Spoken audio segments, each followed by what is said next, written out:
A chuva caía sem piedade naquela madrugada de inverno em 1985, batendo nas janelas da clínica particular como se quisesse avisar que algo estava prestes a mudar para sempre. Dentro, em um quarto com paredes cor de creme e cortinas desgastadas pelo tempo, Helena Ferreira jazia exausta sobre lençóis brancos que já não pareciam tão brancos. Seu corpo tremia, não apenas pelo frio que se infiltrava pelas frestas da janela mal vedada, mas pelo medo que corria por suas veias como gelo líquido. Ela acabará de dar à luz. A dor física começava a ceder, mas uma dor muito mais profunda se instalava em seu peito, apertando seu coração com dedos invisíveis. Entre seus braços, envolto em um cobertor de algodão gasto que ela mesma havia lavado centenas de vezes na casa dos Almeida, dormia seu filho. Um bebê pequeno, frágil, com lábios rosados e punhos cerrados como se já soubesse que deveria se agarrar à vida com todas as forças. Do outro lado do quarto, perto da porta, como se estivesse pronto para fugir a qualquer momento, encontrava-se Ricardo Almeida. Vestia um terno cinza carvão impecável, sapatos italianos que custavam mais que o salário anual de Helena, e um relógio de ouro que brilhava sob a luz amarelada da lâmpada do teto. Mas o que mais brilhava nele era o desprezo em seus olhos escuros, esse desprezo que Helena havia aprendido a reconhecer nos últimos meses. Para Ricardo, ela nunca havia sido mais que a moça que limpava sua mansão, a que dobrava suas roupas, a que preparava seu café exatamente como ele gostava, a que se tornava invisível quando ele tinha visitas importantes. Uma sombra silenciosa nos corredores de mármore, uma presença tão insignificante quanto a poeira que ela mesma limpava toda manhã. Esse menino não pode ser meu, disse Ricardo com uma voz tão fria que parecia congelar o ar. Suas palavras caíram sobre Helena como facas afiadas. Não sei com quantos homens você se deitou, mas não vai me fazer responsável por isso. Helena sentiu que o mundo desmoronava ao seu redor. Quis gritar, quis se levantar daquela cama e bater nele, sacudi-lo até que entendesse que aquele bebê era dele, que carregava seu sangue. Mas seu corpo estava fraco demais, cansado demais depois de 12 horas de parto. Só pôde abraçar seu filho com mais força, como se seus braços pudessem criar um escudo protetor contra a crueldade do mundo. Ricardo, por favor, sussurrou ela, com a voz quebrada. Você sabe a verdade. Sabe que nunca houve mais ninguém. Ele se virou, ajustando os punhos da camisa com gestos mecânicos, como se estivesse fechando uma transação de negócios fracassada. Você deveria ter aceitado o dinheiro que ofereci para se livrar do problema. Agora vai ter que se virar sozinha. E sem olhar uma única vez para o bebê que dormia nos braços de Helena, Ricardo Almeida saiu do quarto. Seus passos ecoaram no corredor vazio, cada um como uma martelada no coração dela. A porta se fechou com um som seco, final, e Helena soube que algo em sua vida acabará de se romper de forma irreparável. As lágrimas escorreram por suas bochechas enquanto embalava suavemente seu filho. Não se preocupe, meu amor, sussurrou em seu ouvido, com uma ternura que contrastava com a dor que a dilacerava por dentro. Eu vou cuidar de você. Não precisamos de mais ninguém. Você e eu vamos ficar bem. Mas no fundo de sua alma, Helena sabia que as coisas não seriam fáceis. Conhecia o poder dos Almeida, conhecia a forma como o dinheiro podia silenciar bocas e fechar portas. Conhecia a crueldade de um mundo que julgaria uma mulher solteira com um filho, especialmente quando essa mulher era apenas uma empregada doméstica sem educação formal, sem família que a apoiasse, sem mais patrimônio que suas mãos trabalhadoras e seu coração partido. Ricardo Almeida havia nascido com uma colher de prata na boca, como dizia o velho ditado. Seu avô havia construído um império têxtil nos anos 40, seu pai o havia expandido para exportação, e ele havia levado o negócio familiar para a era moderna, investindo em imóveis e tecnologia. Aos seus 38 anos, era considerado um dos solteiros mais cobiçados da cidade, convidado para todas as festas da alta sociedade, fotografado em revistas de moda e negócios. Para um homem como Ricardo, o mundo era um tabuleiro de xadrez onde ele movia as peças à sua vontade. As mulheres eram enfeites temporários, entretenimento que se substituía quando deixava de ser interessante. Os empregados eram números em uma folha de pagamento, intercambiáveis e descartáveis. E as regras morais que governavam as pessoas comuns simplesmente não se aplicavam a alguém de sua posição. Helena havia chegado para trabalhar na mansão dos Almeida 3 anos antes, recomendada por outra empregada que se aposentava. Era jovem então, apenas 23 anos, com olhos cor-de-mel que brilhavam com esperança e mãos calejadas pelo trabalho duro. Vinha de uma cidade pequena no interior, onde havia deixado para trás uma infância difícil marcada pela pobreza e pela ausência de oportunidades. No início, Ricardo nem sequer notava sua presença. Ela era apenas mais uma figura embaçada no fundo de sua vida cotidiana, alguém que garantia que suas camisas estivessem passadas e que a casa cheirasse a limpo. Helena trabalhava em silêncio, com a cabeça baixa, cumprindo suas tarefas sem nunca reclamar, sem pedir nada além de seu modesto salário no fim do mês. Mas uma noite de verão, quando o calor sufocante dificultava o sono e o uísque corria facilmente pela garganta de Ricardo, algo mudou. Ele havia tido uma discussão com seu pai sobre o futuro da empresa, havia perdido um contrato importante, e a frustração o corroía por dentro como um ácido. Helena estava terminando de limpar a cozinha quando ele desceu para buscar mais gelo para sua bebida. Viu-a ali, sob a luz tênue, com o cabelo preso em um rabo de cavalo e gotas de suor na testa. Pela primeira vez, realmente a viu. Não como uma empregada, mas como uma mulher. E em seu estado de embriaguez e vulnerabilidade, Ricardo cruzou uma linha que nunca deveria ter cruzado. O que aconteceu naquela noite foi uma mistura confusa de solidão, álcool e abuso de poder. Para Ricardo, foi apenas um episódio que tentou esquecer na manhã seguinte, um erro menor no grande esquema de sua vida privilegiada. Para Helena, foi o momento em que seu mundo se dividiu em um antes e um depois. Ela não disse nada no dia seguinte. Nem no outro, nem no outro. Continuou limpando, cozinhando, obedecendo ordens, como se nada tivesse acontecido. Mas por dentro, algo havia se quebrado. E 6 semanas depois, quando as náuseas matinais começaram e seu período não chegou, Helena soube que aquela noite havia deixado uma marca permanente. Reunir coragem para contar a ele foi uma das coisas mais difíceis que havia feito em sua vida. Esperou até que ele estivesse sozinho em seu escritório, revisando documentos com aquela expressão de concentração que ela havia aprendido a reconhecer. Bateu na porta com mãos trêmulas, entrou quando ele deu permissão, e com voz quase inaudível, pronunciou as palavras que mudariam tudo. Senhor Almeida, estou grávida. O bebê é seu. Ricardo ergueu os olhos de seus papéis, e por um momento, Helena acreditou ver algo parecido com medo em seus olhos. Mas esse lampejo desapareceu tão rápido quanto havia chegado, substituído por uma máscara de frieza calculada. Levantou-se de sua cadeira de couro, caminhou até sua escrivaninha de mogno, e tirou um envelope da gaveta. Deixou cair sobre a mesa na frente de Helena como se fosse lixo. Há dinheiro suficiente aí dentro para você resolver isso, disse com uma voz desprovida de emoção. Vá a uma clínica particular. Ninguém precisa saber. Considere isso como um bônus de fim de ano. Helena olhou para o envelope com horror. Não posso fazer isso, sussurrou. É uma vida. É seu filho. A expressão de Ricardo endureceu. Não é meu filho até que eu diga que é. E garanto que nunca vou dizer. Se decidir seguir em frente com isso, vai fazer sozinha. Não espere ajuda da minha parte, nem reconhecimento, nem um centavo além do que está nesse envelope. Mas o senhor sabe que é verdade, insistiu Helena, com lágrimas brotando de seus olhos. Sabe que eu nunca. O que eu sei, interrompeu Ricardo com crueldade, é que mulheres como você vê em homens como eu como uma saída fácil da pobreza. Provavelmente planejou isso desde o início. Mas escolheu o homem errado. Helena. Eu não caio nessas armadilhas. Essas palavras foram como bofetadas. Helena pegou o envelope, não porque queria o dinheiro, mas porque precisaria de cada centavo para o que viria. Saiu do escritório com a dignidade feita em pedaços, sabendo que seu trabalho naquela casa havia terminado, mas sabendo também que não permitiria que a crueldade daquele homem destruísse a vida que crescia dentro dela. Os meses que se seguiram foram os mais duros da vida de Helena. Teve que deixar a mansão dos Almeida, é claro. Ricardo garantiu que todas as referências profissionais que ela pudesse precisar desaparecessem. Encontrar outro trabalho estando visivelmente grávida foi impossível. As poucas economias que tinha evaporaram rapidamente entre aluguel, comida e consultas médicas básicas.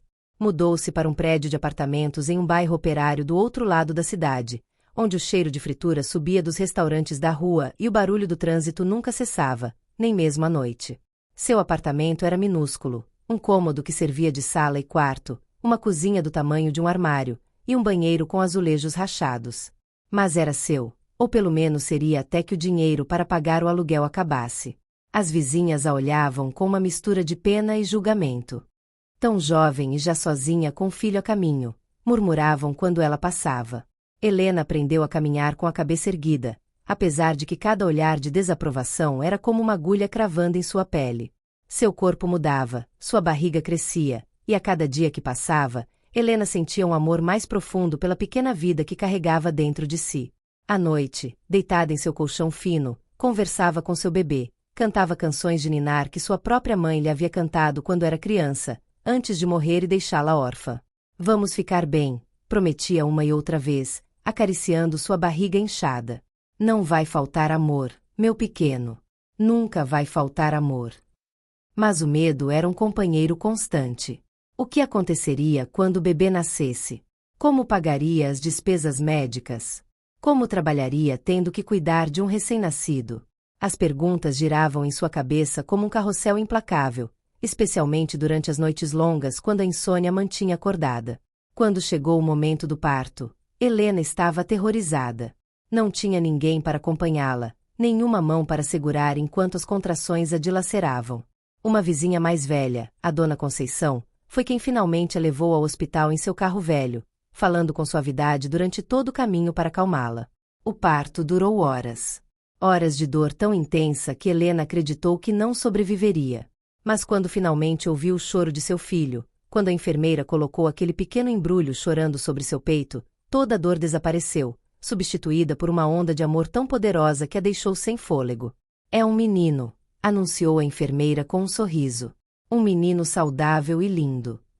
Helena olhou o rosto enrugado de seu filho, seus olhos fechados, sua boca buscando instintivamente alimento, e sentiu que seu coração se expandia de uma maneira que não sabia ser possível.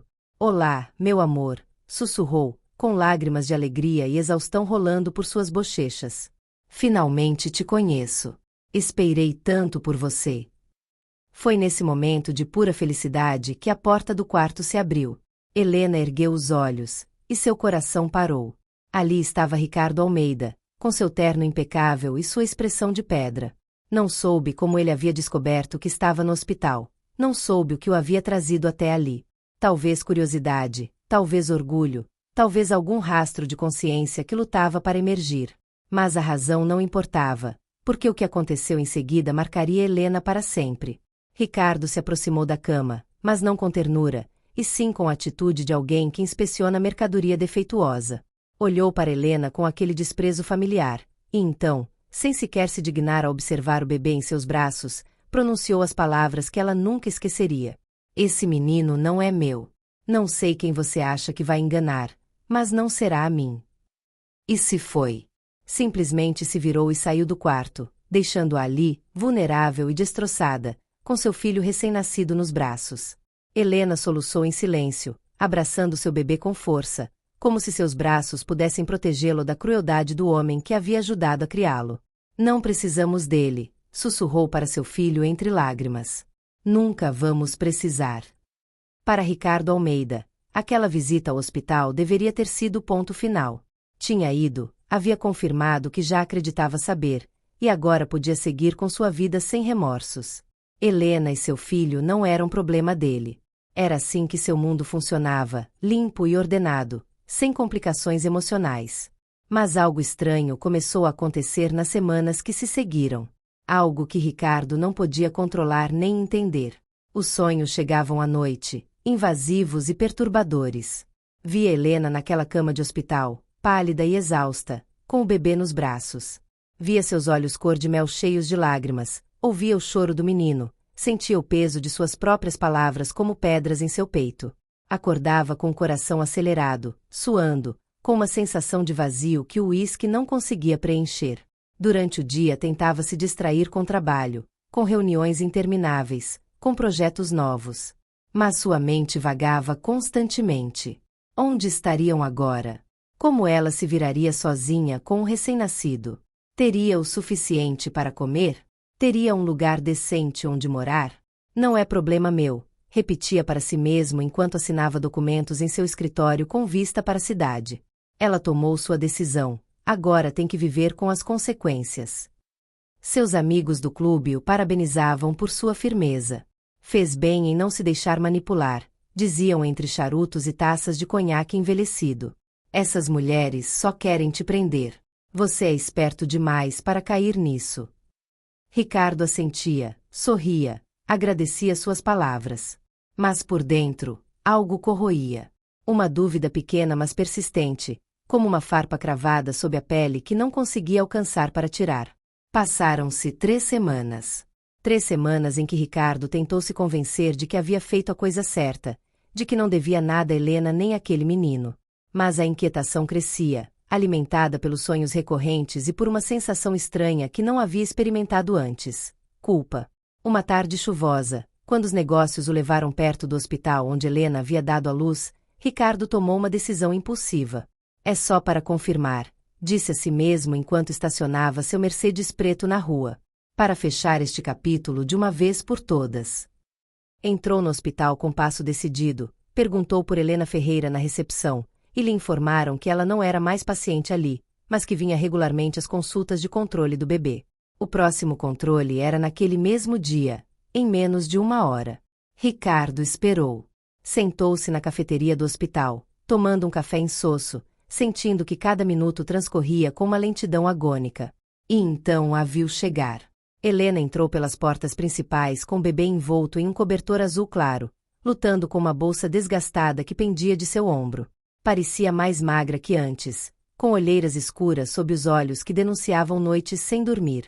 Mas havia algo na forma como segurava seu filho, com aquela mistura de ternura e ferocidade protetora, que fez algo no peito de Ricardo apertar dolorosamente. Seguiu-a à distância, mantendo-se oculto atrás de colunas e grupos de pessoas. Helena entrou na sala de espera de pediatria e se sentou, embalando suavemente o bebê que começava a se agitar. E então aconteceu algo que mudou tudo. O bebê acordou. Helena afastou o cobertor de seu rosto, falando com ele suavemente, e o menino abriu os olhos. Ricardo ficou paralisado, congelado em seu lugar como se alguém tivesse parado o tempo. Aqueles olhos eram cinzentos. Não o cinza comum que muitos bebês têm ao nascer, mas um cinza prateado particular, com um anel mais escuro ao redor da íris. Exatamente como os seus. Exatamente como os de seu pai. Exatamente como os de seu avô, nas fotografias antigas que pendiam na biblioteca da mansão familiar. Era uma marca genética distintiva dos Almeida, algo que se transmitia de geração em geração, algo que não se podia fingir nem fabricar. Ricardo sentiu que o chão se movia sob seus pés. Apoiou-se contra a parede, incapaz de respirar, incapaz de processar o que acabará de ver. Todas as suas certezas, todas as suas justificativas, todas as mentiras que havia dito a si mesmo durante semanas, desmoronaram em um instante. Aquele menino era seu. Inegavelmente, irrevogavelmente seu. E ele o havia rejeitado. Ricardo saiu do hospital como um homem em transe, sem saber sequer como chegou até seu carro. Sentou-se ao volante durante o que pareceram horas, olhando a chuva bater no para-brisa, com a mente completamente em branco. Quando finalmente pôde pensar com clareza, a primeira coisa que sentiu foi pânico. Depois veio a vergonha, tão intensa que queimava sua garganta. E finalmente, a culpa, uma culpa esmagadora que o envolvia como uma mortalha. Havia abandonado seu próprio filho. Havia chamado a mãe de seu filho de mentirosa. Havia deixado que passassem semanas sem se perguntar se tinham comida, se tinham um teto sobre suas cabeças, se estavam bem.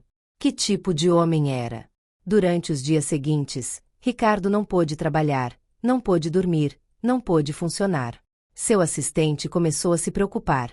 Seus sócios começaram a fazer perguntas. Mas ele não podia falar com eles sobre isso. Não podia admitir diante de mais ninguém o que mal podia admitir diante de si mesmo. Contratou um investigador particular para descobrir onde Helena morava. Quando recebeu o relatório e viu o endereço, sentiu outra pontada de culpa. Ela estava vivendo em um dos bairros mais pobres da cidade, em um prédio que o relatório descrevia como deteriorado, com problemas de umidade e segurança questionável. Uma noite, depois de beber meia garrafa de uísque em uma tentativa de reunir coragem, Ricardo decidiu ir. Não sabia o que diria, não tinha um plano. Só sabia que não podia continuar vivendo com o peso do que havia feito. Dirigiu até o prédio sob uma chuva torrencial. As ruas estavam escuras, mal iluminadas por postes piscantes. O prédio era exatamente como o relatório havia descrito, uma estrutura de 5 andares com pintura descascada e janelas quebradas em algumas partes. Subiu as escadas que cheiravam a mofo e comida frita, sentindo que cada degrau era mais difícil que o anterior. Chegou ao 3º andar, encontrou o número do apartamento, e ficou ali parado, com o punho levantado para bater, paralisado pelo medo. E se ela não o deixasse entrar? E se chamasse a polícia? E se sua presença apenas lhe causasse mais dor? Mas então ouviu um choro. O choro de um bebê, abafado pelas paredes mas inconfundível. E esse som quebrou a última barreira de sua resistência. Bateu na porta. 1 vez, 2 vezes, 3 vezes. Helena abriu com o bebê nos braços, tentando acalmá-lo. Quando viu Ricardo ali, encharcado pela chuva, sua expressão mudou de surpresa para algo mais duro, mais defensivo. "O que está fazendo aqui?" perguntou com voz fria. "Eu preciso falar com você", conseguiu dizer Ricardo. Sua voz soava estranha, quebrada. "Não temos nada para conversar", respondeu Helena, começando a fechar a porta. "Por favor", suplicou ele, colocando a mão na porta. Vi os olhos dele. Vi os olhos do bebê. Você tinha razão. É meu. Sei disso agora." Helena ficou imóvel, olhando com uma mistura de emoções que Ricardo não conseguiu decifrar. Finalmente, depois do que pareceu uma eternidade, ela recuou, deixando-lhe espaço para entrar. O apartamento era tão pequeno que Ricardo podia vê-lo completo de um olhar. Um cômodo com uma cama de solteiro em um canto, um berço improvisado feito com caixas e cobertores em outro, uma mesa dobrável com 2 cadeiras, e uma cozinha minúscula. As paredes tinham manchas de umidade, e uma janela tinha uma rachadura reparada com fita adesiva. Este era o lugar onde viviam seu filho e a mãe de seu filho, enquanto ele dormia em uma mansão de 10 quartos. Ricardo sentiu que as lágrimas subiam a seus olhos pela primeira vez em anos. "Posso segurá-lo?", perguntou com voz trêmula, olhando para o bebê que Helena ainda embalava em seus braços. Ela hesitou, e Ricardo viu o medo em seus olhos, o medo de uma mãe protegendo sua cria. Mas finalmente, com movimentos cautelosos, passou-lhe o menino. Ricardo recebeu seu filho nos braços pela primeira vez. O bebê era tão pequeno, tão frágil, envolto naquele cobertor gasto. E quando o menino abriu os olhos e o olhou diretamente, Ricardo sentiu que algo dentro dele se quebrava de forma definitiva. Aqueles olhos cinzentos o olhavam com inocência total, sem julgamento, sem conhecimento da rejeição, sem consciência da dor que seu pai havia causado. E naquele olhar puro, Ricardo viu tudo o que havia perdido, tudo que quase havia destruído com seu orgulho e sua crueldade. Desmoronou. Literalmente caiu de joelhos ali mesmo, no chão gasto daquele apartamento minúsculo, com seu filho nos braços, e chorou. Chorou como não havia chorado desde que era criança, com soluços que sacudiam todo o seu corpo, com lágrimas que não conseguia conter. "Me perdoa", sussurrou uma e outra vez, olhando o rosto de seu filho. "Sinto muito. Perdoa-me. Por favor, me perdoa." Helena ficou de pé, olhando-o com os braços cruzados. Não chorou. Já não lhe restavam lágrimas para aquele homem. Sua voz, quando falou, era dura, protetora. "Você não pode simplesmente aparecer aqui e esperar que tudo fique bem", disse. "Não pode apagar o que disse naquele hospital. Não pode apagar os meses em que estive sozinha, assustada, sem saber se teríamos o suficiente para comer no dia seguinte. Não pode apagar como me tratou, como se eu fosse lixo." "Eu sei", respondeu Ricardo, com a voz afogada pelas lágrimas. "Sei disso e não espero seu perdão. Só me deixe ajudar. Me deixe estar na vida dele. Me deixe ser seu pai, mesmo que eu não mereça." Helena o olhou por longo tempo. A chuva continuava batendo na janela, criando um ritmo hipnótico. O bebê havia adormecido nos braços de Ricardo, alheio ao drama que se desenvolvia ao seu redor. "Se vai estar na vida dele", disse Helena finalmente, com uma voz que não admitia discussão, "será porque realmente quer. Não por culpa, não por obrigação, não para salvar sua reputação. Se vai ser o pai dele, tem que estar aqui, não só com dinheiro, mas com presença. E se alguma vez, voltar a machucá-lo como me machucou, Desaparecerei com ele e você nunca mais nos encontrará. Entendido? Ricardo assentiu, incapaz de falar, segurando seu filho como se fosse a coisa mais preciosa do mundo. Por que era? Os meses que se seguiram foram os mais difíceis e, paradoxalmente, os mais transformadores na vida de Ricardo Almeida. No início, Helena mal permitia que ele os visitasse. 1 hora por semana, sempre sob sua supervisão, sempre com a porta metaforicamente entreaberta para que ele pudesse ir embora a qualquer momento. Ricardo aceitou essas condições sem reclamar. Sabia que não tinha direito de pedir mais. As primeiras visitas foram desajeitadas, cheias de silêncios incômodos. Ricardo não sabia como segurar um bebê, como trocar uma fralda, como preparar uma mamadeira. Suas mãos, tão seguras quando assinavam contratos milionários, tremiam quando tentava abotoar os minúsculos botões da roupa do bebê. Helena observava com expressão impenetrável, sem oferecer ajuda a menos que fosse absolutamente necessário. Se vai aprender a ser pai, tem que aprender de verdade, dizia. E Ricardo aprendeu. Aprendeu que os bebês choram por diferentes razões e que cada choro tem seu próprio som. Aprendeu que o amor não chega instantaneamente, mas que se constrói com cada fralda trocada, cada canção de ninar cantada com voz trêmula, cada noite em claro acalentando uma criança inquieta. Aprendeu que ser pai não tinha nada a ver com prover dinheiro, embora certamente ajudasse.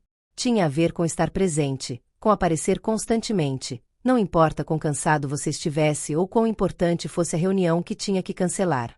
Ricardo começou a visitar com mais frequência, 2 vezes por semana, depois 3, depois quase todos os dias.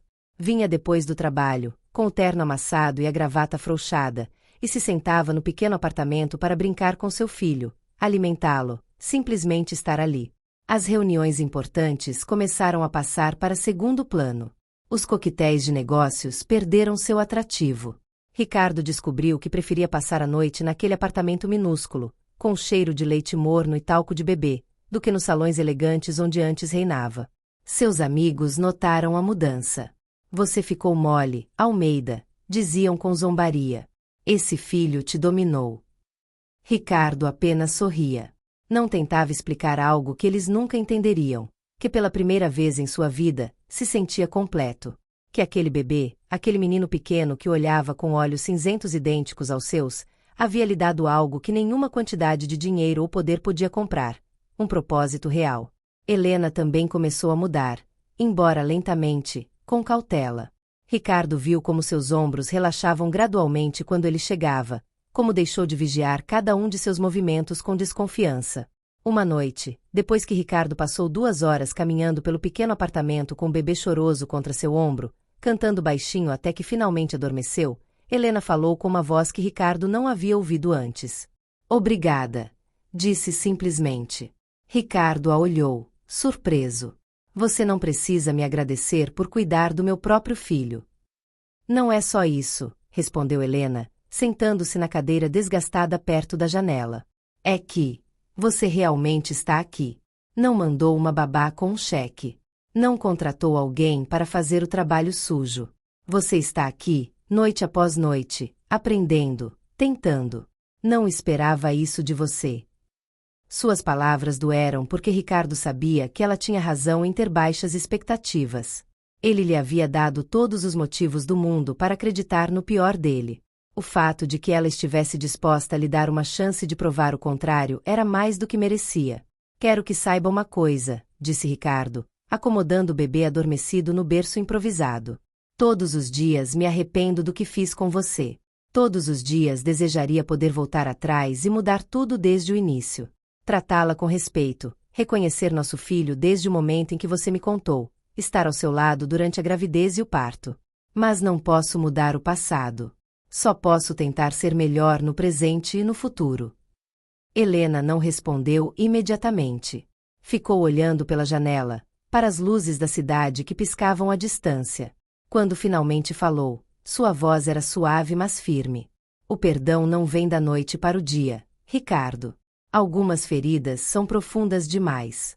Mas posso ver que você está tentando. E por nosso filho, estou disposta a lhe dar a chance de provar que realmente mudou. Essas palavras deram a Ricardo mais esperança do que havia sentido em meses. Quando o bebê completou 6 meses, Ricardo tomou uma decisão. Chegou ao apartamento uma tarde com documentos legais na mão.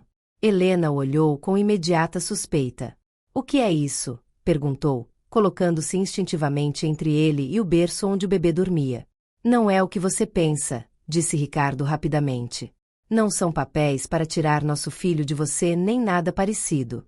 É isto." Estendeu-lhe os documentos. Helena os pegou com mãos trêmulas e começou a ler. Seus olhos se arregalaram cada vez mais a cada linha. Era a escritura de um apartamento. Um apartamento de 3 quartos em um bairro seguro, com seu nome no título de propriedade. Completamente pago, sem hipotecas, sem condições.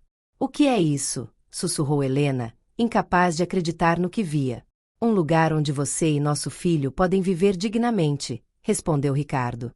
"Sem mofo nas paredes, sem janelas quebradas, sem se preocupar com aluguel todo mês. É seu, Helena. Sem condições, sem obrigações. Mesmo que amanhã você decida que não quer que eu faça parte das suas vidas, o apartamento continua sendo seu." Helena sentou-se pesadamente na cadeira, com os papéis tremendo em suas mãos. "Não posso aceitar isso. É demais." "Por favor", disse Ricardo, ajoelhando-se diante dela. "Me deixe fazer isso. Não posso devolver os meses que você passou aqui, sozinha e lutando. Mas posso garantir que você nunca mais tenha que se preocupar com um teto sobre sua cabeça. Por favor, por nosso filho, aceite." As lágrimas escorriam pelas bochechas de Helena. Eram lágrimas de alívio, de gratidão, mas também de dor por tudo que havia sofrido para chegar a este momento. "Está bem", sussurrou finalmente. "Aceito. Por ele." A mudança para o novo apartamento marcou uma mudança na dinâmica entre Helena e Ricardo. O espaço adicional, a luz natural que entrava por janelas grandes e limpas, a cozinha funcional e o quarto separado para o bebê, tudo isso criou um ambiente onde podiam começar a construir algo parecido com uma família. Ricardo não tentou se mudar com eles. Sabia que Helena precisava de seu espaço, sua independência. Mas agora vinha todos os dias sem exceção. Trazia comida, ajudava com as tarefas domésticas, passava horas brincando com seu filho no chão da sala. O bebê cresceu e começou a reconhecê-lo. Quando Ricardo chegava, o pequeno sorria e estendia seus bracinhos gordinhos em sua direção. Esse gesto simples, essa demonstração de afeto puro e incondicional, derretia o coração de Ricardo todas as vezes. Uma noite, enquanto davam banho juntos no bebê, que agora tinha 10 meses e espirrava feliz na banheira, Helena falou sem olhar para Ricardo. "Sabe, às vezes me pergunto o que teria acontecido se você tivesse olhado seus olhos naquele primeiro dia no hospital. Se não tivesse ido embora antes de vê-lo de verdade." Ricardo sentiu o peso familiar da culpa em seu peito. "Eu também me pergunto isso. Todos os dias." "Perdemos muito tempo", continuou Helena, secando suavemente o bebê com uma toalha. "Meses que nunca vamos recuperar. Suas primeiras semanas, seus primeiros sorrisos, tudo isso eu vivi sozinha." "Eu sei", sussurrou Ricardo. "E lamento mais do que as palavras podem expressar." Helena finalmente o olhou. Em seus olhos cor de mel, Ricardo viu algo que não havia visto antes, um lampejo de perdão genuíno. "Mas você está aqui agora", disse ela suavemente. "E isso conta. Conta muito." Naquela noite, depois de colocar o bebê para dormir, Helena e Ricardo se sentaram juntos no sofá pela primeira vez sem a tensão habitual entre eles. Conversaram sobre suas próprias infâncias, sobre sonhos e medos, sobre como queriam criar seu filho. "Quero que ele cresça conhecendo o valor do trabalho duro", disse Helena. "Que entenda que o dinheiro não é tudo, que a bondade e o respeito são mais importantes que qualquer conta bancária." Ricardo assentiu. "Concordo. E quero que ele saiba que cometi erros terríveis, mas que tentei corrigi-los. Quero que entenda que todos merecemos segundas chances, mas que essas chances se ganham com ações, não com palavras." Helena sorriu levemente. "Olhe para nós, falando como pais responsáveis. Há um ano nunca teria imaginado isso." "Há um ano eu era um idiota", respondeu Ricardo com sinceridade. "Um idiota rico e arrogante que acreditava que o mundo girava ao meu redor. Nosso filho me ensinou que eu estava completamente errado." Os anos passaram, e com eles vieram mais mudanças. O menino, a quem chamavam Gabriel, cresceu sendo uma criança alegre e curiosa, com os olhos cinzentos de seu pai e o sorriso luminoso de sua mãe. Nunca conheceu a história de seu nascimento, nunca soube sobre a rejeição inicial de seu pai. Para ele, Ricardo sempre esteve lá, em cada aniversário, em cada doença, em cada conquista pequena e grande. Ricardo transformou não só sua relação com Helena e Gabriel, mas toda a sua vida. Reduziu sua carga de trabalho, delegou mais responsabilidades na empresa, e aprendeu a dizer não a compromissos sociais que lhe roubavam tempo com sua família. Porque era isso que eles eram agora. Uma família. A mansão onde havia vivido, aquele símbolo de sua riqueza e status, já não lhe parecia um lar. O verdadeiro lar era o apartamento de 3 quartos onde seu filho ria, onde Helena cozinhava com música de fundo, onde os brinquedos estavam espalhados pelo chão e as paredes tinham desenhos de giz de cera que ninguém se incomodava em apagar. No trabalho, seus colegas notaram a mudança. O Ricardo Almeida, que havia sido temido e respeitado por sua dureza nos negócios, agora mostrava compaixão com seus empregados. Implementou políticas de licença parental, aumentou os salários dos trabalhadores de menor cargo, e começou a ver as pessoas que trabalhavam para ele como seres humanos com suas próprias histórias e lutas. Você ficou mole, diziam alguns. Vai arruinar a empresa. Mas a empresa não se arruinou. Na verdade, prosperou de maneiras inesperadas. Os funcionários mais felizes trabalhavam com mais dedicação. A reputação da companhia melhorou. E Ricardo descobriu que o sucesso construído sobre o respeito e a empatia era muito mais satisfatório que o sucesso construído sobre o medo. Uma tarde, quando Gabriel tinha 4 anos, veio correndo até Ricardo com um desenho na mão. Papai, olha! Desenhei nossa família. Ricardo pegou o desenho e sentiu que o coração se expandia em seu peito. Ali estavam os 3, figuras de palitinho com carinhas sorridentes, de mãos dadas sob um sol amarelo brilhante. No canto, com a escrita infantil e irregular de Gabriel, dizia: Minha família. Amo vocês. Ricardo se ajoelhou e abraçou seu filho com força, com lágrimas picando em seus olhos. Eu também amo vocês, campeão. Mais do que você poderia imaginar. Helena observava a cena da cozinha, com um sorriso suave em seu rosto. Havia sido um longo caminho desde aquele quarto frio de hospital, desde aquelas palavras cruéis que quase destruíram tudo. Mas haviam chegado aqui, a este momento de paz e amor genuíno. Naquela noite, depois de colocar Gabriel para dormir, Helena e Ricardo se sentaram na varanda do apartamento, olhando as estrelas que mal se viam através da poluição luminosa da cidade. Sabe o que é mais estranho? Disse Helena pensativamente. Às vezes me pergunto se deveria agradecer aquela versão de você, a versão cruel e arrogante.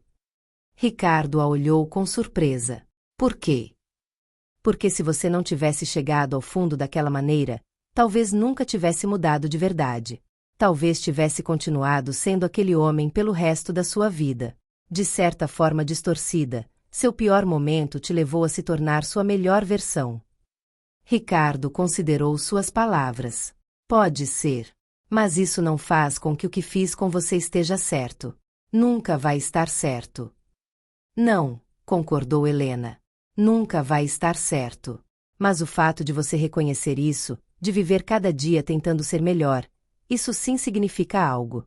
Significa tudo. Ricardo pegou sua mão, e ela não a retirou. Era um gesto simples, mas carregado de significado.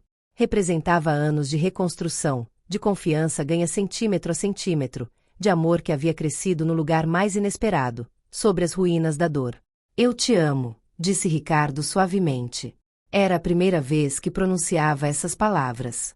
Helena olhou por longo tempo, seus olhos cor-de-mel refletindo as luzes da cidade. Quando falou, sua voz era firme mas gentil. Eu também te amo. E isso me assustou por muito tempo, porque não queria te amar depois de tudo o que passou. Mas o amor nem sempre chega da forma que esperamos, não é? Às vezes cresce nos lugares mais improváveis.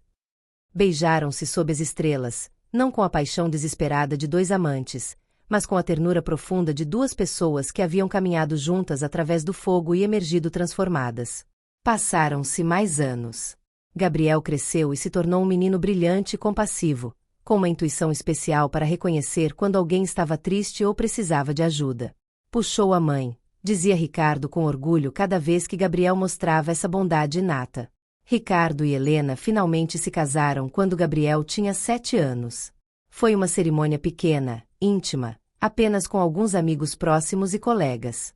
Helena usava um vestido simples mas elegante, e Gabriel foi o pajem dos anéis, tão sério e concentrado em sua tarefa que todos sorriram com ternura.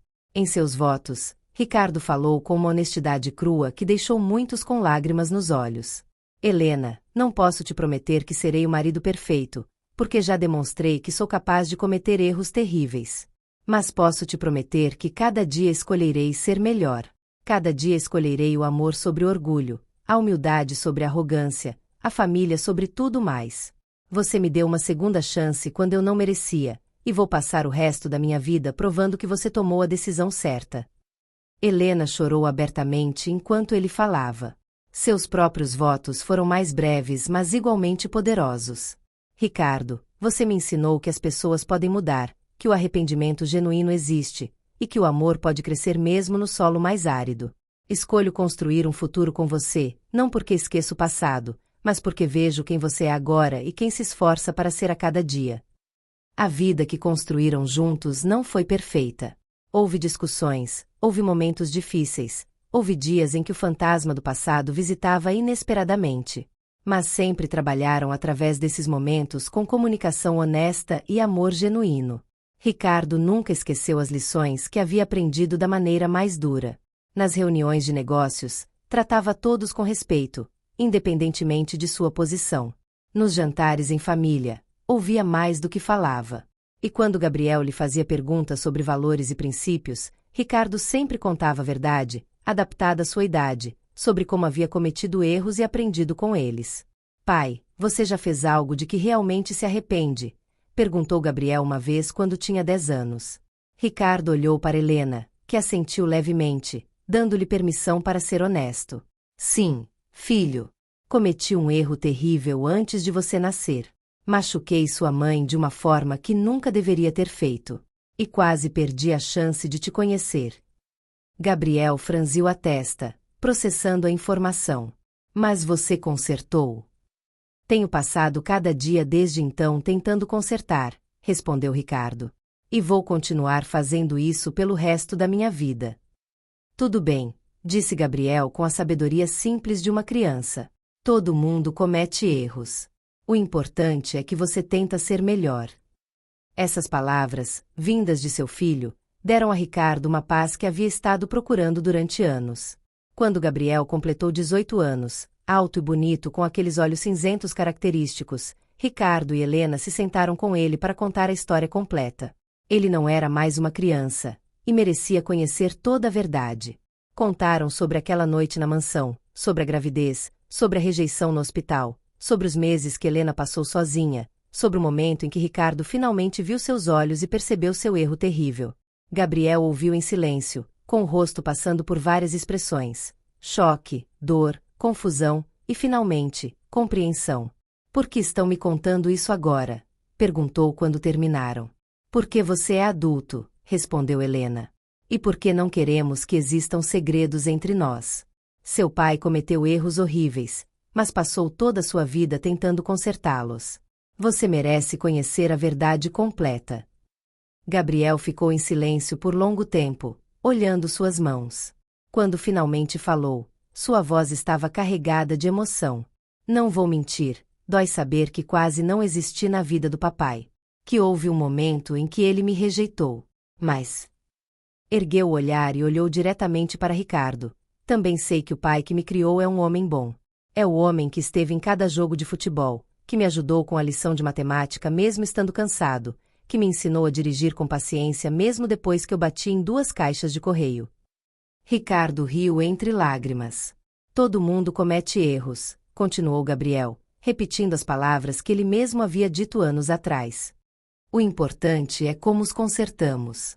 E você consertou o seu, pai. Então, embora doa saber o que aconteceu, também te perdoo.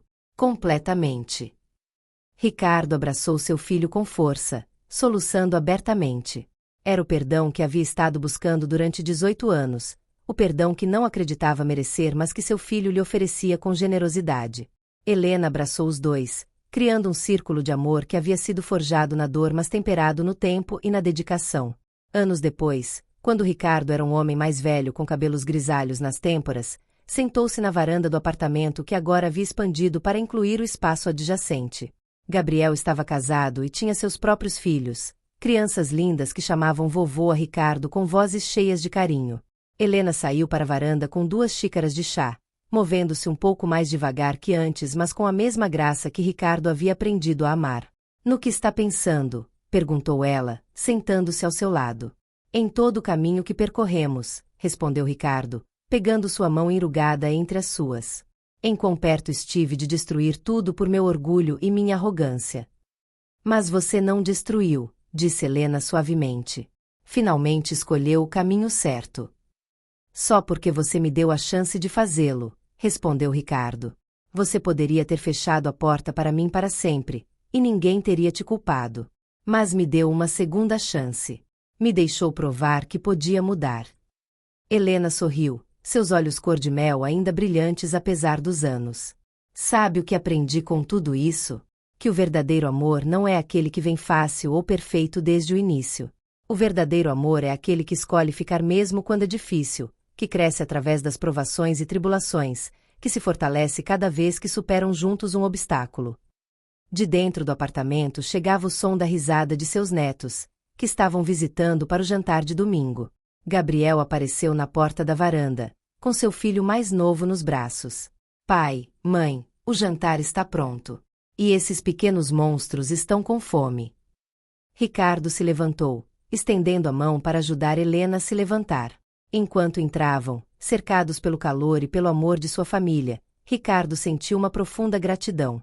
Havia sido milionário toda sua vida, mas nunca havia sido verdadeiramente rico até ter isso. Uma família que o amava, não por seu dinheiro ou seu status, mas por quem ele realmente era.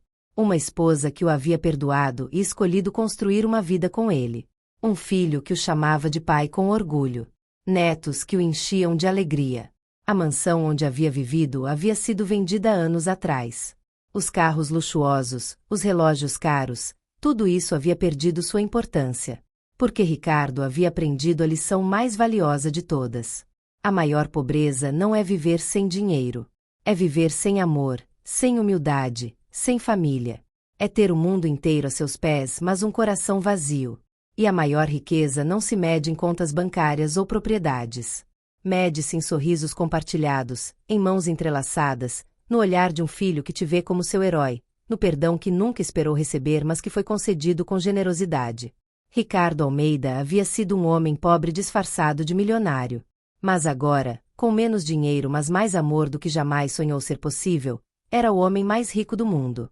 E enquanto se sentava à mesa cercado por sua família, abençoando os alimentos com palavras cheias de gratidão sincera, Ricardo soube que finalmente havia encontrado o que esteve procurando toda sua vida sem saber. Um lar. Não uma mansão de mármore e ouro, mas um lar feito de amor, perdão e segundas chances. E isso valia mais que todo o dinheiro do mundo. Fim.